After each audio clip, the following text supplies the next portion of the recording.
Selamat datang kembali. Pernahkah Anda bertanya-tanya bagaimana Anda bisa benar-benar merevolusi penelitian kualitatif Anda? Yang menarik adalah, NVivo bukan hanya sekadar alat. Ini adalah gerbang untuk membayangkan kembali apa yang mungkin dilakukan dengan data Anda. Hari ini kita akan memulai sebuah perjalanan bersama, dimulai dari dasar-dasarnya dan membangun pemahaman yang canggih tentang kekuatannya. Perlu Anda pahami, masa depan analisis data bukan tentang membuat hal-hal menjadi lebih rumit. Ini tentang menemukan kejelasan dan mendapatkan wawasan yang mendalam. Saya akan menunjukkan kepada Anda jalan yang sederhana untuk mencapai kedua hal tersebut. Jadi, apakah Anda siap untuk menyelami ini bersama saya? Jadi, pernahkah Anda mempertimbangkan di mana analisis data kualitatif Anda sebenarnya dimulai?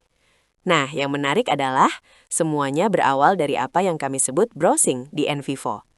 Anggaplah browsing bukan hanya sekedar membaca, tapi sebagai pintu gerbang yang aktif dan investigatif untuk benar-benar memahami data Anda. Melalui inilah Anda dan saya mulai mengungkap pola-pola tersembunyi dan cerita-cerita menarik dalam teks Anda. Tindakan sederhana ini adalah fondasi dasar bagi semua analisis kuat Anda yang lain. Ketika kita menganalisis teks, kita menerapkan kode. Ini bukan sekedar label, melainkan fondasi teori kita. Kita memiliki kode pengambilan, yang merupakan penanda sederhana untuk menemukan informasi kembali. Kemudian, kita memiliki kode analitis, yang menangkap interpretasi kita dan tema-tema yang muncul. Terakhir, kode demografis atau klasifikasi, memungkinkan kita menyortir dan membandingkan data berdasarkan atribut partisipan. Struktur tiga bagian yang sederhana ini sangat revolusioner dalam kemampuannya mengorganisir data kompleks. Selamat datang kembali. Pernahkah Anda bertanya-tanya bagaimana cara benar-benar menembus inti, memahami apa makna sebenarnya dari data Anda? Ada hal menarik nih. Jika kita melihat ini melalui lensa grounded theory, kita bisa sangat merampingkan proses kita. Anda dan saya akan menggunakan kode retrieval untuk membantu kita mengelola semua data itu dengan sederhana, tapi kemudian keajaiban sesungguhnya terjadi dengan kode aksial. Inilah yang menghubungkan kategori-kategori kita dan membantu kita membangun kerangka kerja penjelasan yang kuat itu. Pendekatan ini yang dengan indah diperjuangkan oleh para sarjana seperti Charmas, menantang kita untuk melihat melampaui apa yang data katakan, dan benar-benar memahami apa yang disiratkan olehnya. Ini adalah pergeseran perspektif yang mendalam, bukan begitu? Jadi, teman-teman, pernahkah kita benar-benar berhenti sejenak untuk memikirkan apa itu kode sebenarnya, pada intinya? Hal yang menarik adalah, ini bukan sekadar label. Ini adalah sebuah konsep, jangkar bagi ide yang secara pribadi kita identifikasi dalam data kita. Saya ingin kita membayangkannya sebagai sebuah lensa khusus yang menyoroti dengan tajam bagian tertentu dan krusial dari penelitian kita. Bukankah menakjubkan bagaimana bahkan sekadar satu kata atau frasa singkat bisa tiba-tiba membuka seluruh alam semesta makna? Ketika kita menguasai seni pengkodean, kita benar-benar menguasai seni analisis kualitatif. Bagi kita, masa depan penelitian terletak pada pencapaian kejelasan konseptual yang sangat jernih itu. Selamat datang kembali. Pernahkah Anda ingin membuat teori-teori Anda yang kompleks menjadi benar-benar jernih dan berdampak? Ini bagian yang menarik. Setelah kita merangkai kode-kode kita dengan cermat, kita bisa melampaui sekadar daftar dan tabel untuk menciptakan model-model yang dahsyat. Sebuah model atau diagram jauh lebih dari sekadar sebuah gambar. Ia adalah representasi visual dari seluruh teori Anda, sebuah kisah memikat yang diceritakan melalui bentuk dan garis. Inilah cara kita bisa mengkomunikasikan hubungan-hubungan yang luar biasa kompleks dengan kesederhanaan yang revolusioner. Percayalah, membuat model bukan hanya tentang ilustrasi. Ia adalah tindakan analisis yang mendalam itu sendiri, kegembiraan murni dalam berpikir secara visual. Pernahkah Anda bertanya-tanya bagaimana semua konsep teoritis ini diterapkan di dunia nyata? Ini dia yang menarik. Mari kita buat ini lebih konkret bersama. Kita akan menyelami sebuah contoh dunia nyata yang luar biasa. Sebuah makalah oleh Aker dan rekan-rekannya yang membahas tentang supervisi PhD. Studi ini mengajukan pertanyaan yang sangat mendasar. Apakah supervisi utamanya adalah proses yang terkelola? Atau apakah itu lebih merupakan proses yang dinegosiasikan? Kita akan menggunakan NVivo untuk mendekonstruksi analisis mereka dan melihat bagaimana persisnya proses coding kita dapat mengungkap jawabannya. Jadi, anggaplah studi kasus ini sebagai panduan pribadi kita untuk beberapa slide berikutnya. Pernahkah Anda mempertimbangkan untuk mendekati data Anda dengan peta yang sudah jadi?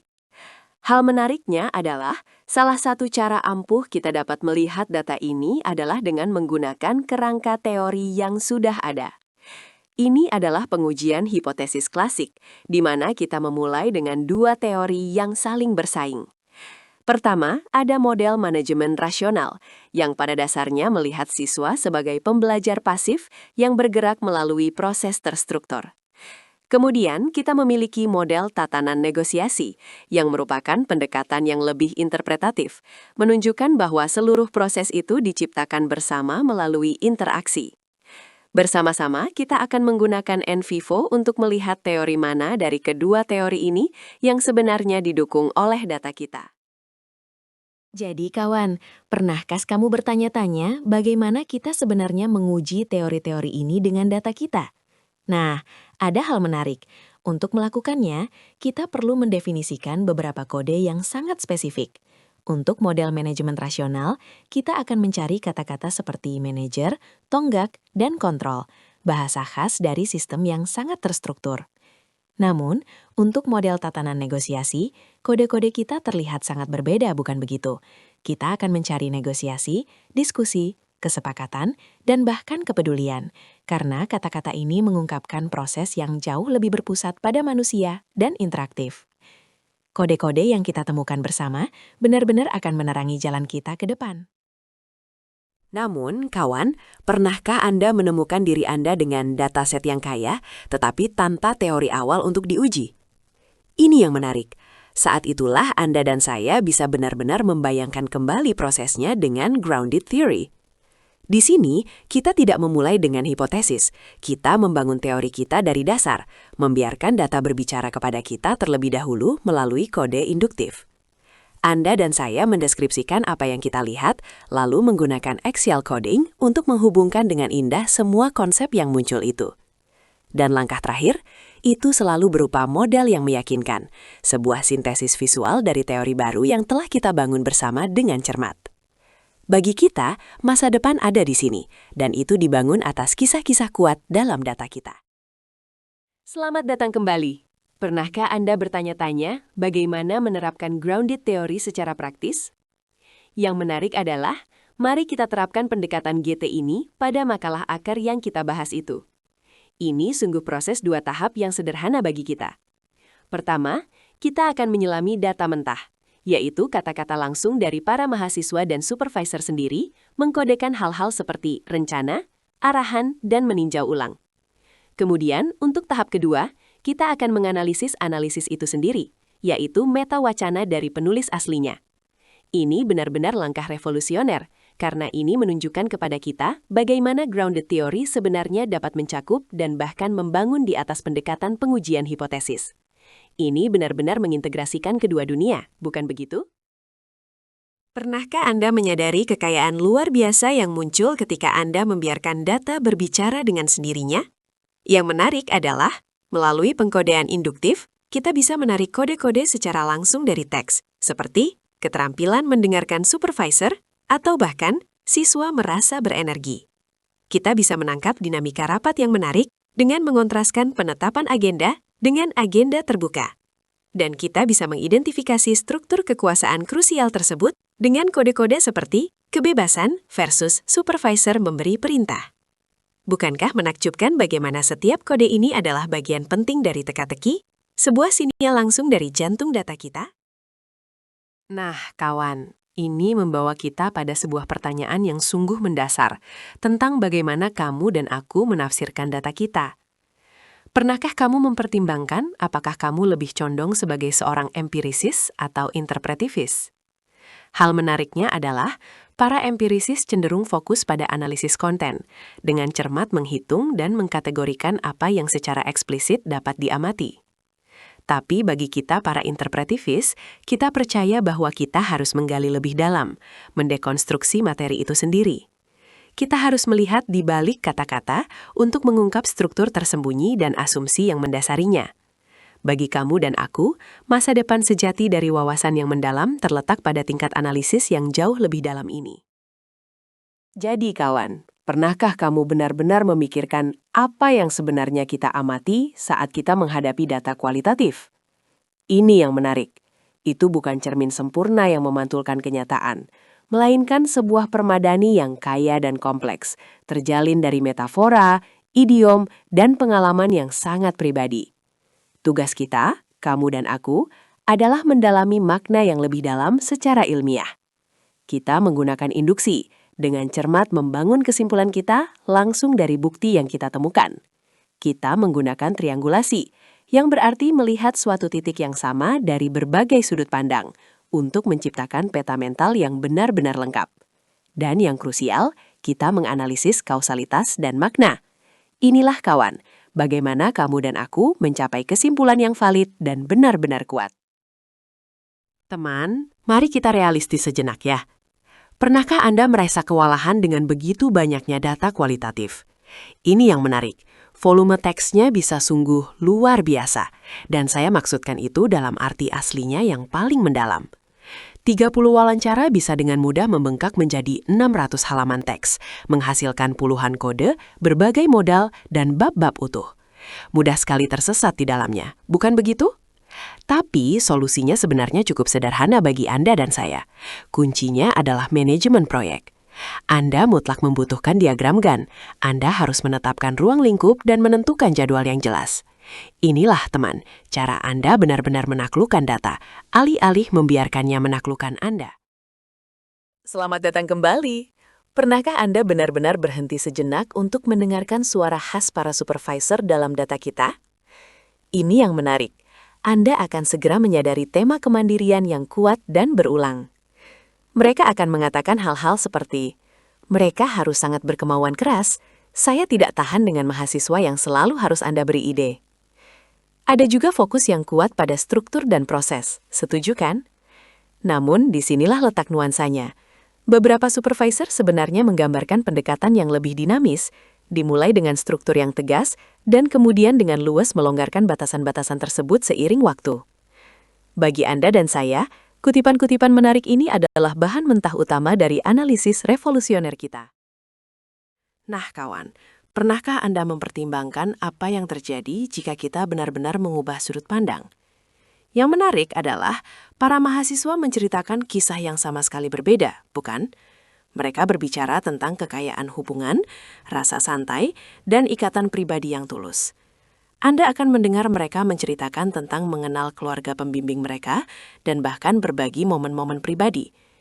Namun yang terpenting, mereka juga secara bijak menyadari batasan-batasan profesional tersebut, mengatakan hal-hal seperti, saya sadar posisi saya sebagai mahasiswa, dan menurut saya memang seharusnya begitu. Bagi kita, justru dalam kontras indah antara sudut pandang pembimbing dan mahasiswa inilah letak wawasan yang paling mendalam dan menarik.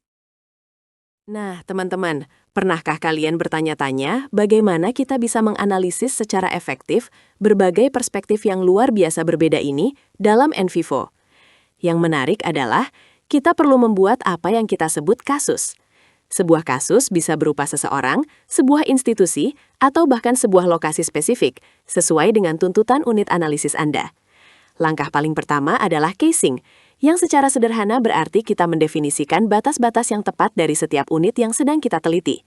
Begitu itu jelas, membuat note kasus menjadi sangat mudah. Cukup buka notes, lalu gunakan menu create atau klik kanan cepat. Pendekatan revolusioner ini mengatur data Anda dengan indah di sekitar subjek penelitian Anda yang sebenarnya, membuat pengelolaan yang kompleks tiba-tiba terasa jauh lebih jelas. Selamat datang kembali. Pernahkah Anda ingin melihat bagaimana semua ini tergambar secara visual? Yang menarik adalah, saya ingin menunjukkan kepada Anda seperti apa ini dalam praktiknya. Anda bisa dengan mudah melihat daftar kasus-kasus yang sudah ada dan tertata rapi, dan di sini kita sedang menambahkan yang benar-benar baru. Bukankah sangat ampuh bagaimana tampilan daftar sederhana ini memungkinkan Anda melihat seluruh kohort Anda hanya dalam sekali pandang? Dari pusat komando ini, Anda bisa menjalankan query yang berwawasan, membuat perbandingan yang meyakinkan, dan menggali secara mendalam atribut unik dari setiap kasus. Ini, teman, adalah pusat pamungkas Anda untuk analisis komparatif. Pernahkah Anda menginginkan cara yang cepat dan ampuh untuk mendapatkan pemahaman mendalam tentang data Anda? Menariknya, salah satu cara tercepat adalah dengan menjalankan query frekuensi kata. Jalannya sangat mudah dan sederhana untuk Anda dan saya. Cukup buka Jelajahi, lalu query baru, dan pilih frekuensi kata. Alat luar biasa ini langsung menampilkan kata-kata yang paling sering digunakan di semua sumber Anda. Anda bahkan bisa menyempurnakan pengaturannya untuk memastikan Anda mendapatkan hasil yang paling relevan. Dan ingatlah untuk menyimpan query Anda agar Anda dapat memantau analisis Anda dari waktu ke waktu. Ini adalah alat yang benar-benar sederhana, tetapi dengan dampak yang luar biasa, bukankah begitu? Selamat datang kembali. Dan inilah keajaibannya, teman. Hasilnya. Seketika, Anda dan saya bisa melihat gambaran menarik dari bahasa yang digunakan dalam data kita. Kata-kata seperti saya dan Anda mungkin segera mengisyaratkan fokus kuat pada interaksi pribadi. Bukan begitu? Dan inilah hal menariknya. Kadang-kadang kata-kata yang tak terduga bahkan bisa menuntun kita menuju arah penelitian yang sama sekali baru dan menarik. Nah, ini bukanlah analisis akhir kita, tetapi ini adalah titik awal yang luar biasa kuat. Ini memberi Anda dan saya gambaran umum yang objektif dari data kita sebelum kita menyelami lebih dalam. Bagi kita, intinya adalah bekerja lebih cerdas, bukan hanya lebih keras. Nah, kawan-kawan, kita sudah bahas hal-hal esensialnya, bukan? Tapi sekarang, mari kita arahkan pandangan ke masa depan. Yang menariknya begini. NVivo ini bukan hanya sekadar dasar-dasarnya saja. Ia punya segudang fungsi tingkat menengah dan lanjutan yang benar-benar bisa membawa analisis Anda ke level berikutnya. Memang, untuk menguasainya mungkin butuh sedikit investasi waktu. Tapi percayalah, imbalannya luar biasa, membuka peluang-peluang baru untuk penemuan yang jauh lebih mendalam. Dan jujur saja, sungguh asyik juga bisa melihat langsung apa saja yang sanggup dilakukan oleh perangkat lunak sekuat ini. Setuju kan? Pernahkah Anda ingin membandingkan berbagai aspek data Anda dengan cara yang benar-benar revolusioner? Nah, ada hal menarik. Mari kita selami query matrix coding. Ini adalah alat yang luar biasa untuk analisis komparatif, karena memungkinkan kita untuk melakukan tabulasi silang berbagai item dalam proyek Anda. Misalnya, bayangkan Anda bisa langsung melihat kode mana yang paling sering muncul untuk berbagai jenis partisipan. Hasilnya mungkin terlihat seperti tabel sederhana, namun wawasan yang diberikannya benar-benar sangat mendalam. Ini mengungkapkan pola-pola irisan yang hampir tidak mungkin bagi kita untuk melihatnya secara manual. Bukankah begitu? Jadi, teman-teman, pernahkah terpikir oleh teman-teman bahwa alat yang kuat seperti NVivo benar-benar menuntut rencana yang matang dari kita? Nah, bagian menariknya adalah analisis kita membutuhkan lini masa khusus yang benar-benar terpisah dari pengumpulan data. Coba kita lihat contoh ini bersama. Kita mengalokasikan 8 minggu untuk pengumpulan data, tetapi kemudian 7 minggu penuh setelahnya untuk pekerjaan mendalam berupa pengodean dan analisis. Tahap membangun model dan diagram yang penuh wawasan mendapat alokasi 1 minggu khusus, dan terakhir, penulisan laporan memakan waktu 5 minggu lagi. Perencanaan untuk ini, teman-teman, inilah yang akan benar-benar memastikan kita memiliki waktu untuk melakukan pekerjaan yang ketat dan benar-benar mendalam. Sahabatku, pernahkah kamu berpikir bahwa analisis itu tidak selalu harus dilakukan sendirian? Nah, ini yang menarik. NVivo itu sebenarnya dirancang untuk kolaborasi yang sangat kuat. Kuncinya, bagi kita berdua, ada pada fitur anotasi. Bayangkan saja anotasi ini sebagai catatan tempel digital pribadimu sendiri yang bisa kamu tempelkan di setiap bagian data dalam proyekmu. Kamu bisa meninggalkan catatan krusial untuk rekan kerja, mengajukan pertanyaan yang mendalam, atau sekedar mencatat pemikiran cemerlang yang muncul sesaat. Ini adalah fitur yang kelihatannya sederhana, namun benar-benar mengubah proyek mandiri menjadi ruang kerja kolaboratif yang dinamis dan menakjubkan. Setuju kan? Teman, siapkah Anda membuka kekuatan sejati basis data Anda? Yang menarik adalah, query tingkat lanjut adalah kuncinya bagi Anda dan saya. Bayangkan mampu membuat proyek Anda menemukan setiap bagian yang dikodekan dengan baik negosiasi maupun ketidakseimbangan kekuatan. Itulah persis yang dilakukan oleh query tingkat lanjut ini. Query ini mengungkap titik temu yang kompleks dan memukau yang tersembunyi jauh di dalam data Anda. Beginilah cara kita melampaui tema-tema sederhana untuk menemukan temuan yang sungguh canggih dan berlapis-lapis. Dan ingatlah, selalu berikan query Anda nama yang bermakna. Mereka adalah catatan berharga dari perjalanan intelektual Anda. Selamat datang kembali. Pernahkah Anda terpikir bagaimana caranya membuat temuan analitis Anda benar-benar bersinar? Ini yang menarik. Saya ingin berbagi langkah analitis yang benar-benar canggih dengan Anda.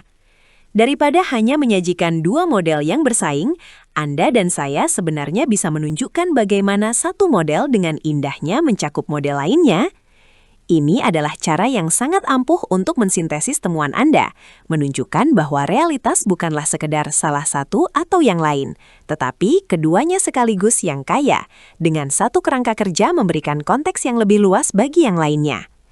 Teknik ini, teman saya, dapat mengangkat kesimpulan Anda dari sekedar ringkasan menjadi pernyataan teoretis yang benar-benar mendalam. Bukankah begitu? Selamat datang kembali.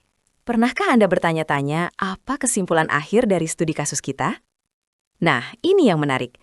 Analisis saya terhadap makalah akar mengungkapkan bahwa model negotiated order benar-benar kerangka kerja induknya. Bahkan, itu mencakup model manajemen rasional. Coba pikirkan, tonggak-tonggak pencapaiannya, strukturnya, semua elemen rasional itu. Ini tidaklah ditetapkan sebelumnya, teman. Itu sendiri adalah hasil langsung dari negosiasi yang berlangsung antara mahasiswa dan pembimbing. Inilah kekuatan sintesis yang luar biasa, bukankah begitu? Dan ingatlah, model-model indah yang kita bangun ini bukan sekedar gambar yang cantik. Mereka adalah teori-teori yang kuat dan hidup. Nah, kawan, pernahkah terpikir olehmu siapa yang benar-benar memegang kendali dalam dinamika ini? Ini yang menarik. Data kami menunjukkan dengan kuat bahwa para pembimbing seringkali memiliki kekuatan untuk menentukan pola interaksi utama. Mereka pada dasarnya menetapkan aturan mainnya, bukan begitu? Namun, mahasiswa sama sekali bukan peserta pasif. Mereka adalah negosiator yang sangat adaptif dan terampil, beroperasi dengan cerdas dalam sistem yang sudah ada, sambil juga secara halus mendorong batasan-batasannya. Seluruh dinamika ini, bagi kita, adalah sebuah tarian yang konstan dan memukau antara kekuasaan dan adaptasi. Selamat datang kembali. Pernahkah Anda ingin mencapai pemahaman teoritis yang benar-benar mendalam? Yang menarik adalah, kita telah mencapai sintesis teoritis yang kuat. Kedua model punya tempatnya masing-masing, tetapi tatanan negosiasi memberikan kecocokan yang lebih baik dan lebih komprehensif untuk apa yang Anda dan saya amati. Epistemologi kita, teori pengetahuan kita sendiri, juga berkembang dengan indah di sini. Kita bergerak melampaui induksi sederhana menuju sesuatu yang disebut retroduksi. Ini berarti Anda dan saya membuat klaim tentang mekanisme generatif mendasar yang sesungguhnya menghasilkan fenomena yang kita amati. Temuan kita melampaui sekadar data untuk menjelaskan mengapa yang krusial. Ini, kawan, adalah masa depan yang menarik dari teori kualitatif. Selamat datang kembali. Pernahkah terpikir oleh Anda seberapa jauh batas kemampuan analisis Anda sebenarnya? Ini yang menarik. Perjalanan kita sama sekali belum berakhir di sini. NVivo sebenarnya membuka pintu menuju bentuk-bentuk analisis yang bahkan lebih canggih bagi Anda dan saya. Anda dapat melakukan perbandingan kasus secara sistematis untuk membangun tipologi yang meyakinkan. Anda bahkan bisa melakukan analisis kausal untuk memahami pendorong sebenarnya dari hasil-hasil utama. Ada lagi yang tak kalah menarik. Analisis klaster dapat mengungkapkan pengelompokan yang sama sekali tidak terduga yang tersembunyi di dalam data Anda. Kemudian ada analisis wacana yang memungkinkan Anda membongkar norma-norma komunikasi itu sendiri. Sungguh, masing-masing adalah dunia yang memukau tersendiri menanti untuk Anda jelajahi. Selamat datang kembali. Pernahkah Anda menginginkan cara yang benar-benar sistematis untuk membandingkan berbagai kasus Anda? Ada hal menarik nih. Mari kita singgung sebentar tentang kekuatan perbandingan kasus. Fungsi luar biasa ini memungkinkan Anda dan saya untuk menempatkan kasus-kasus secara berdampingan dan membandingkannya secara langsung berdasarkan kode atau atribut apapun yang Anda pilih. Ini adalah cara yang benar-benar sistematis untuk mengidentifikasi kesamaan-kesamaan penting dan perbedaan-perbedaan menarik di seluruh sampel Anda. Untuk demonstrasi praktis, saya sangat menyarankan Anda melihat file contoh yang disediakan. Ini membuat seluruh prosesnya menjadi sangat jelas, bukankah begitu? Sahabatku, pernahkah kamu mempertimbangkan untuk mendalami nuansa komunikasi? Ini yang menarik. Analisis wacana adalah sebuah upaya yang sungguh penting. Dan hari ini, kita hanya bisa menyentuh permukaannya saja. Dalam NVivo, kita akan memulai dengan mengkodekan elemen-elemen wacana yang sangat spesifik, seperti metafora, perangkat retoris, dan sebagainya. Tapi kemudian, pekerjaan yang sesungguhnya baru benar-benar dimulai. Mengintegrasikan hasil pengkodaan itu dengan analisis yang lebih luas, tentang kekuasaan, norma sosial, dan sikap-sikap yang mendasari. Bagi kita, intinya adalah menganalisis bukan hanya apa yang dikatakan, tapi yang krusial, bagaimana itu dikatakan. Dan yang terpenting, mengapa itu dikatakan demikian. Pernahkah Anda menginginkan cara yang ampuh untuk meringkas dan memahami temuan Anda? Inilah hal menariknya. Tipologi persis seperti itu. Dengan membandingkan kasus secara sistematis, kita bisa mengidentifikasi tipe yang benar-benar berbeda. Dalam contoh ini, kami mengungkap 3 jenis organisasi berdasarkan tingkat jaringan dan teknologi mereka. Namun seringkali, temuan yang paling menarik adalah apa yang kita sebut sel kosong. Ibarat anjing yang tidak menggonggong, bukan? Mengapa kita tidak melihat perusahaan berjaring rendah, berteknologi tinggi dalam data kita? Pertanyaan inilah yang secara kuat didorong oleh tipologi kita, menuntun kita pada wawasan teoretis yang jauh lebih dalam. Inilah karya luar biasa dari cendekiawan seperti Charles Regan. Selamat datang kembali. Saudaraku, pernahkah Anda bertanya-tanya apa kunci sukses yang sebenarnya dalam analisis kualitatif? Ini yang menarik. Sebenarnya ini bukan tentang perangkat lunaknya itu sendiri. Semuanya berawal bagi Anda dan saya dengan pertanyaan penelitian yang jelas, orisinal, dan dapat dilaksanakan. NVivo memang alat luar biasa yang membuat proses kita efisien dan dapat diskalakan. Tapi dengarkan baik-baik, prinsip-prinsip dasarnya mutlak dan tidak bisa ditawar. Anda memerlukan desain penelitian yang kokoh, dan Anda tentu saja membutuhkan jadwal yang realistis, sebuah bagan Gantt yang klasik. Dan yang paling penting, Anda harus memiliki transkrip verbatim berkualitas tinggi. Yang terpenting, mohon ingatlah untuk mengalokasikan waktu yang sama banyaknya untuk analisis Anda, seperti saat Anda mengumpulkan data di awal. Itulah, saudaraku, rahasia utama untuk membuka wawasan yang benar-benar revolusioner. Pernahkah Anda bertanya-tanya, kerangka analisis mana yang tepat untuk Anda? Hal yang menarik adalah, ada begitu banyak kerangka kerja yang sudah mapan yang bisa kita pilih. Analisis template, grounded theory, analisis framework, masing-masing menawarkan jalur yang sedikit berbeda namun ampuh. Analisis konten dan wacana misalnya menyediakan lensa yang sangat spesifik untuk melihat data Anda. Namun, poin krusialnya kawan adalah ini. Interpretasi bukan hanya diperbolehkan dalam penelitian kualitatif. Itu justru merupakan tujuan utamanya. Untuk informasi lebih lanjut mengenai semua pendekatan luar biasa ini dan peranyat lunak yang mendukungnya, situs web KAKDAAS adalah sumber daya yang sangat penting. Saya sangat-sangat menyarankan Anda menjelajahinya bersama saya. Selamat datang kembali. Pernahkah Anda bertanya-tanya apa langkah selanjutnya dalam perjalanan Anda menguasai analisis kualitatif?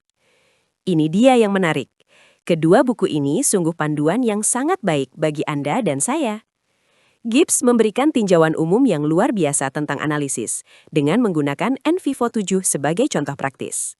Dan Lewens dan Silver menawarkan panduan langkah demi langkah yang luar biasa untuk menggunakan berbagai paket perangkat lunak, termasuk NVivo. Meskipun versi perangkat lunak spesifiknya mungkin sedikit lebih lama, percayalah, prinsip-prinsip dasar analisis yang mereka ajarkan benar-benar tak lekang oleh waktu. Terima kasih sudah bergabung hari ini.